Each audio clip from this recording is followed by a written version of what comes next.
आज के इस वीडियो में आपको दुनिया के सबसे बेहतरीन और दुनिया के सबसे अच्छे रिलेशनशिप के बारे में मैं आपको बताऊंगा।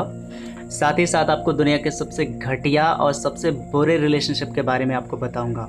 इसलिए ये वीडियो काफ़ी इंपॉर्टेंट है, पॉइंट को बड़े ध्यान से समझिएगा और इसको याद रखिएगा। कहीं भी ज़रूरत आपको पड़ सकती है, आपके काम ये पॉइंट्स आ जाएंगे। तो पहला मेरा पॉइंट क्या है ये जानने के लिए, लस्टफुल लव, लस्टलेस लव, इन दोनों को आपको समझना पड़ेगा। देखिए, लस्टफुल लव यानी कि जब लस्टफुल लव होता है तो ये दुनिया का सबसे बुरा रिलेशनशिप माना जाता है, सबसे घटिया रिलेशनशिप की कैटेगरी में हम इसको रखते हैं। अभी आपको एग्जांपल भी देंगे और इसका मतलब भी बताएंगे। जब हम लस्टलेस लव की बात करते हैं तो ये दुनिया के सबसे बेहतरीन रिलेशनशिप में आता है, सबसे बेहतरीन होता है, सबसे खूबसूरत होता है। तो यहाँ पे अब हम इनको समझाना शुरू करते हैं। आपको पहले अर्थ बताते हैं कि क्या होता है। लस्टफुल लव का मतलब है कि अगर आपके प्यार में वासना है, काम वासना है, तो आप किसी को लस्टफुल प्यार कर रहे हैं, जो कि बुरा है, बहुत बुरा है। और अगर आप किसी को लस्टलेस लव करते हैं, मतलब कि उसमें काम वासना नहीं है, वासना रहित आप किसी को प्यार करते हैं, तो उसको हम लस्टलेस लव कहते हैं। जैसे कि अगर मैं आपको इसका एग्जांपल दूं कि लस्टलेस लव का एग्जांपल क्या है, काम वासना रहित, तो सबसे अच्छा उदाहरण है कि हमारे पेरेंट्स, मतलब कि आपके मॉम डैड जो आपसे प्यार करते हैं उसमें वासना नहीं है, तो वो है लस्टलेस लव। इस तरीके का प्यार ही हमें करना चाहिए सबसे। अगर आप वासना रहित किसी से प्यार कर पाते हैं, चाहे वो आपकी वाइफ हो, सिस्टर हो या जो भी हो, ठीक है, तो आप एक बेहतर इंसान हैं और आप एक अच्छा रिलेशनशिप निभा रहे हैं। और यहाँ पे जो पहला पॉइंट मैंने आपको बताया, फर्स्ट इसका पोर्शन था कि लस्टफुल लव क्या है। तो यहाँ पे एक बात मैं आपको बता दूं कि लस्टफुल का मतलब होता है काम वासना।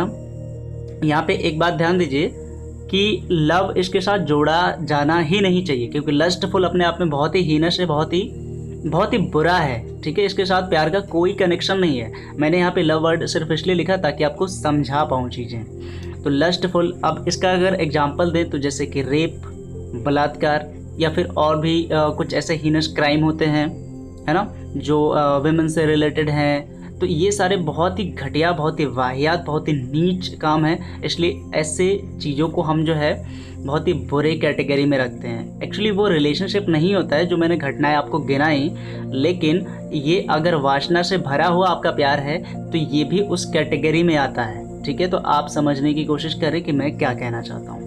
अब आपको बताते हैं दूसरे पॉइंट के बारे में।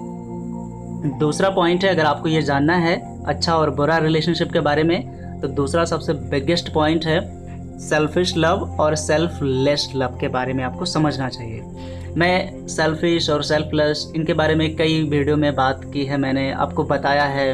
एक बात यहाँ पे ध्यान दीजिए, अगर मेरे पॉइंट्स रिपीट होते हैं तो इसका मतलब ये नहीं है कि कंटेंट की कमी है, इसकी वजह से रिपीट हो रहे हैं। पॉइंट सिर्फ इसलिए रिपीट होते हैं कि क्योंकि जिस टॉपिक की डिमांड आपने की है और जिसको मैं समझाने जा रहा हूँ उसकी नीड है, रिक्वायरमेंट है ये टॉपिक, इसलिए ऐड करना पड़ जाता है। तो यहाँ पे खैर इसको बेहतर तरीके से मैं आपको समझाता हूँ कि जब आप किसी से सेल्फिश लव करते हैं, सेल्फिश लव का मतलब ये हुआ कि आपने किसी से प्यार किया, अपनी ज़रूरतें पूरी की, फिर आपको कोई दूसरा मिला और आपने छोड़ दिया। ठीक है, यानी कि किसी का इस्तेमाल करना जिसको कहते हैं, उसको हम सेल्फिश लव कहते हैं। तो ऐसा किसी के साथ भी होगा तो ये डेफिनेटली बुरा है और इसको हम सबसे बुरे रिलेशनशिप में ऐड करते हैं। ओके, तो ये है। और उसके बाद जब सेल्फलेस लव की बात आती है, जिसमें आप बिना किसी उम्मीद के ज़िंदगी भर साथ निभाते हो, प्यार करते हो और करते रहते हो, है ना, तो ये काफ़ी इंपॉर्टेंट है और बहुत ही अच्छा रिश्ता माना जाता है। तो ये है। अब हम आपको बताते हैं तीसरे पॉइंट के बारे में, जिसके बारे में कभी मैंने आपको नहीं बताया है, लेकिन हाँ, फ़ोन कॉल्स पे मैंने आपको इसके बारे में डिटेल में इन्फॉर्मेशन दी है।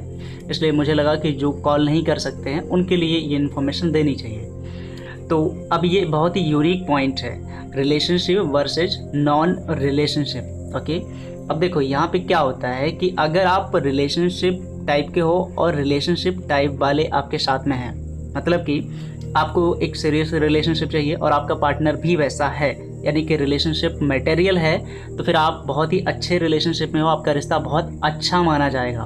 ओके, अगर यहाँ पे थोड़ा सा गड़बड़ हुआ और एक रिलेशनशिप वाला बंदा या कोई भी इंसान, एक रिलेशनशिप वाला इंसान अगर नॉन रिलेशनशिप वाले के साथ में आ जाता है तो ये दुनिया का सबसे बुरा रिलेशनशिप बन जाता है। क्यों बन जाता है? क्योंकि आप ऐसे इंसान के साथ में हो जो नॉन रिलेशनशिप मटेरियल है, वो आपका साथ कभी नहीं निभाएगा। आप चाहे लाख कोशिश कर लो, वो आपको छोड़ने ही वाला है, क्योंकि वो रिलेशनशिप मटेरियल से बना ही नहीं है। ये चीज़ आपको समझना पड़ेगा कि ये कभी क्रॉस नहीं होना चाहिए। अगर क्रॉस हुआ तो सब कुछ ख़त्म, बहुत निराशा मिलेगी आपको और आप एक बुरे रिलेशनशिप में फंसेंगे। तो इसलिए हमेशा कोशिश ये करो कि रिलेशनशिप टाइप ही ढूंढो। अगर आप सीरियस रिलेशनशिप चाहते हो तो उस रिलेशनशिप वाले के साथ ही रहो। अगर आपसे बाई मिस्टेक गलती हुई है तो उसको सॉर्ट आउट करो और आगे बढ़ो। ये चीज़ आपको समझना पड़ेगा। नॉन रिलेशनशिप वाले के साथ कभी आपको स्टे नहीं करना है, कभी नहीं रहना है। ओके, तो ये मैंने कुछ इंपॉर्टेंट पॉइंट आपको बताए हैं जो आपको ये जानने में हेल्प करेंगे कि कौन सबसे अच्छा रिलेशनशिप है और किसको हम सबसे बुरा रिलेशनशिप कहते हैं। तो आज के इस वीडियो में बस इतना ही। अगर ये वीडियो आपको अच्छा लगा हो तो वीडियो को एक लाइक कर दीजिएगा। कमेंट में जो भी आपके क्वेश्चन हो उसको लिखना बिल्कुल मत भूलना, मैं आपके कमेंट्स पढ़ता हूँ। अगर आप मुझसे डायरेक्टली कॉल पे बात करना चाहते हो तो कॉल मी फॉर एप्लीकेशन की लिंक आपको नीचे डिस्क्रिप्शन में मिल जाएगी, जाके उसको क्लिक करके इंस्टॉल कर लीजिएगा। उस पर पूरा सर्च मार दीजिएगा lovintercity@cm4, वहाँ पर लविंटरसिटी यूट्यूब चैनल की ID मिल जाएगी, जिसके थ्रू आप मेरे को डायरेक्टली कॉल कर सकते हैं, कंसल्ट कर सकते हैं और अपनी प्रॉब्लम का सॉल्यूशन पा सकते हैं। तो आज के इस वीडियो में बस इतना ही। Good bye and take care.